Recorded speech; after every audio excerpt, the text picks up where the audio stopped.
téléspectateurs. Pourquoi? Parce qu'il faut passer d'autres messages, cette fois-ci sanitaires. On va parler du capital solaire. Reste avec nous. À tout de suite.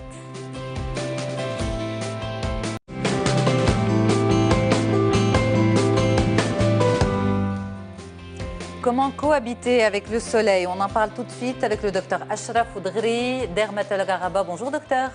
Bonjour à vous, à tous vos téléspectateurs. C'est moi qui vous remercie pour l'accueil et pour aussi l'invitation sur ce sujet. Eh bien merci docteur. Justement, qui est concerné par ce sujet, le cohabiter avec le soleil?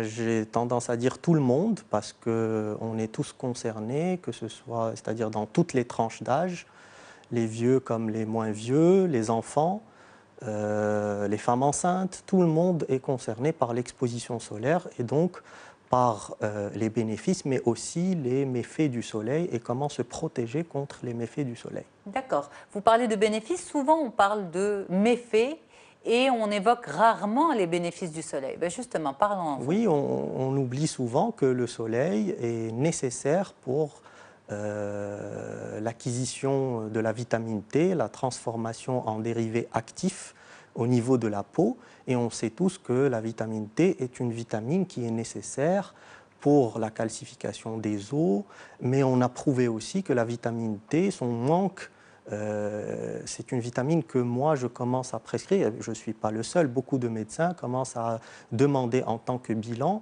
devant un certain nombre de symptômes, parce qu'on s'est rendu compte que c'est une vitamine qui joue un rôle primordial et que les symptômes sont parfois un petit peu bâtards. Ce ne sont pas des symptômes spécifiques, ça peut être des douleurs articulaires. La carence en vitamine D. La carence en vitamine D, avant de donner des problèmes osseux majeurs, elle va se manifester sous forme de troubles du sommeil, de douleurs articulaires, d'irritabilité, de changement d'humeur, de fatigue. Et donc, je peux vous dire que 8 femmes sur 10 chez lesquelles on dose la vitamine D, on trouve au moins une insuffisance, sinon une carence. Et cette carence est souvent liée à un confinement, à un manque d'exposition solaire. Donc, il y a des moyens de s'exposer au soleil pendant une durée déterminée qui permet d'avoir les besoins journaliers en cette vitamine. Justement, pour fermer la parenthèse de la vitamine D, s'exposer au soleil de façon bénéfique pour emmagasiner de la vitamine D, est-ce qu'on peut l'emmagasiner justement? Est-ce que l'été peut suffire à faire le plein de vitamine D pour l'hiver? Jusqu'à un certain degré, parce qu'il y a des capacités de stockage qui sont limitées. C'est pour ça que l'exposition solaire doit être régulière. C'est-à-dire qu'on ne peut pas dire qu'on va s'exposer un été, on va emmagasiner suffisamment de vitamine D, parce qu'il faut comprendre une chose, c'est que la vitamine D, ce n'est pas les ultraviolets qui fabriquent la vitamine D. Les précurseurs sont présents au niveau de l'organisme, mais on a besoin des ultraviolets pour transformer cette vitamine D qu'on a d'une forme inactive à une forme active. Et donc c'est là où les ultraviolets entrent en jeu. Donc on ne peut pas faire un stock. Pour revenir à la question initiale, on a besoin d'une exposition régulière. D'accord, une exposition régulière mais bénéfique. Voilà. Et c'est là où on parle peut-être de la notion de capital solaire. Ça veut dire quoi exactement?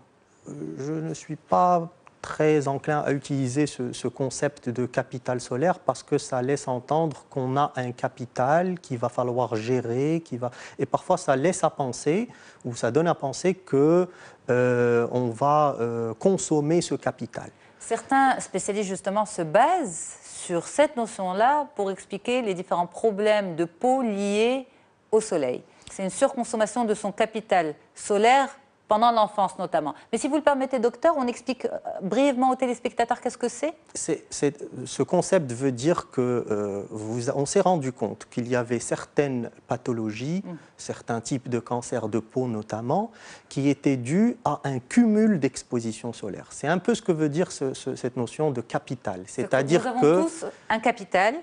Bon, ce n'est pas scientifiquement prouvé, mais voilà, le fait qu'il y ait des pathologies qui apparaissent, certaines pathologies apparaissent dès les premières expositions solaires ou ne sont pas liées à un phénomène de cumul. Elles sont liées à l'intensité de l'exposition.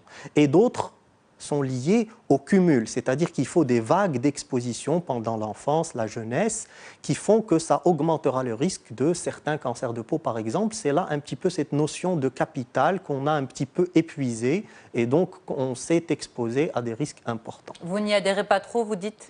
Je n'y adhère pas sur le plan scientifique, mais je ne veux pas que ça induise en erreur les gens et que ça les pousse un petit peu à penser qu'il y a un capital que je devrais gérer. La protection doit être là depuis l'enfance jusqu'à l'âge avancé. Alors, moi, je ne suis pas médecin, je ne suis encore moins pas dermato ni scientifique. Mais là où ça pourrait aider les gens dans la prise de conscience de savoir qu'il y a un capital, c'est parce que justement, chez l'enfant, on protège l'enfant en général du soleil, mais pas suffisamment. Les enfants jouent souvent en bord de mer, dans les piscines, pendant de très très longues heures, et donc la protection ne suit pas.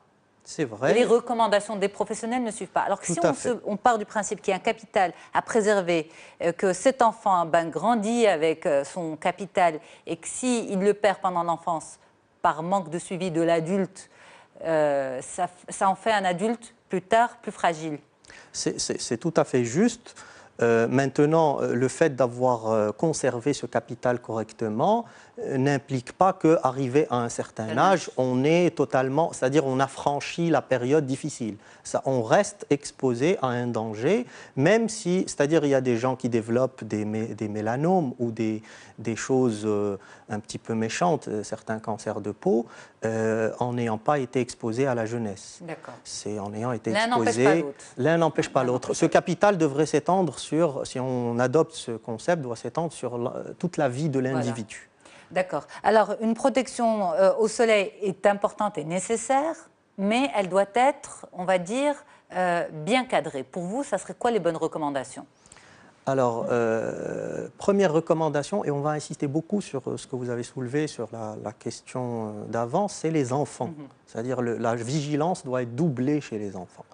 Les bonnes recommandations, c'est que la protection solaire commence d'abord par la protection vestimentaire.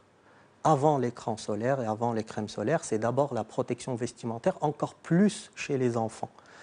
Il faut les protéger, c'est-à-dire, il y a une étude australienne qui a été menée, on sait que c'est un pays de grand ensoleillement, qui a encore prouvé que la protection vestimentaire était beaucoup plus efficace que la majorité des crèmes solaires existantes. D'accord. Donc, mettre un écran n'implique pas, beaucoup plus que la couleur, c'est le maillage. Vous savez maintenant, il existe ce qu'on appelle des maillots à UV pour les enfants, etc. Donc c'est le tissage qui détermine si le tissu permet, bien sûr, la pénétration des ultraviolets ou pas. Plus le tissu est à maillage opaque, plus il réfléchit les ultraviolets. Plus il est pas très serré, plus il va faire pénétrer un pourcentage d'ultraviolets. Deuxième, quand on dit recommandation vestimentaire, c'est chapeau, lunettes de soleil, votre photo l'illustre correctement, t-shirt au moins, voire à manches longues, et des choses. Alors, quand on dit ça, on va se dire on va plus s'exposer au soleil, on va plus profiter de la baignade. Donc il y a des zones qui seront exposées, qu'il va falloir utiliser la crème solaire pour ce type de zone exposée. On en arrive à la deuxième recommandation, c'est l'utilisation des crèmes solaires. Alors, la recommandation principale, c'est le bon choix de la crème solaire. Et de l'indice. Alors, l'indice, cela va soulever l'indice. Alors, l'indice, vous avez l'indice le plus connu, c'est ce qu'on appelle le SPF, le Sun Protector Factor, le facteur de protection solaire. Il faut dire aux gens qui nous écoutent que le SPF indique uniquement la protection contre les ultraviolets de type B. Les ultraviolets de type B sont les ultraviolets responsables du coup de soleil. Ils sont également responsables d'un certain type de cancer de peau, mais pas tous. Cela veut dire, pourquoi je parle de ça, c'est pour dire que le SPF n'indique pas la protection, le degré de protection contre les ultraviolets de type A. Et on sait que certains cancers de peau, notamment certains qui sont méchants... Donc, rapidement, docteur, il faut insister sur... Maintenant, il y a des indices qui s'appellent, par exemple, le PPD, qui indiquent le rapport de protection entre les ultraviolets B et les ultraviolets A. Est-ce qu'il y a un chiffre ? Il y a un chiffre. La protection contre les UVA doit être au moins le tiers de celle des ultraviolets B, pour schématiser un petit peu pour les gens qui nous écoutent. Quand on part sur un indice 50 ? Indice 50, c'est le SPF. Oui. Et donc, déjà, il faut dire qu'il ne faut plus parler d'un indice 100, 60. Actuellement, on parle uniquement de 50 ou moins. Dans un pays comme le nôtre, de grand ensoleillement, on conseille un indice de type 50. Sauf pour des peaux très foncées, on peut aller à moins. Maintenant, toujours vérifier sur votre écran également s'il procure une protection contre les ultraviolets de type A. Et ça, c'est important. C'est très important. Merci beaucoup, docteur Achraf Oudghri, dermatologue arabe. C'est un plaisir d'échanger avec vous. Les grandes lignes de la cohabitation avec le soleil, justement. Vous l'avez dit, tout le monde est concerné, les enfants, mais aussi les plus grands. Nous avons soulevé avec vous aussi la question de la vitamine D, qui préoccupe beaucoup de personnes, qui est très à la mode. Justement, pour les personnes qui viennent de nous rejoindre à l'instant et qui souhaitent bénéficier de tous vos conseils, on peut vous retrouver à nouveau sur notre site mediantv.com. Merci, docteur. Je vous remercie. Quant à moi, je remercie toute l'équipe qui était avec moi. Très bonne journée à vous. N'oubliez pas que l'émission est bien sûr rediffusée sur Median TV, mais aussi qu'on peut la retrouver sur mediantv.com. À très bientôt. Très bonne suite des programmes. Au revoir.